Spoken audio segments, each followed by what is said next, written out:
శ్రీకాళహస్తి దర్శనం చెయ్యాలి అంటే అంత తేలిక విషయం కాదు.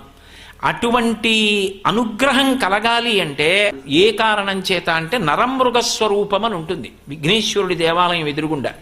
ఆ నరమృగ స్వరూపాన్ని స్పృశిస్తారు. ఆ నరమృగ స్వరూపాన్ని స్పృశిస్తే తప్ప శ్రీకాళహస్తి క్షేత్రం లోపల దర్శనం అంత తేలిక కాదు అని చెప్తారు. ఎక్కడైనా సరే శివలింగం పక్కన అమ్మవారు ఉంటుంది. ఒక్క శ్రీకాళహస్తిలో మాత్రం శివుడు పశ్చిమాన్ని చూస్తాడు, అమ్మవారు తూర్పును చూస్తుంది. ఇద్దరు ఇలా నిలబడతారు. ఆయన ఇటు చూస్తాడు, ఆవిడ అటు చూస్తుంది. ఆవిడ జ్ఞాన ప్రసూనాంబ, పువ్వు సూర్యకిరణానికి విచ్చుకోవాలి. ఆవిడ నడుముకి పెట్టినటువంటి వడ్డాణం సర్పవడ్డాణం. ఆ సర్ప వడ్డాణం చూస్తే చాలు రాహుకేతు గ్రహాలు ఉపశాంతిస్తాయంటారు.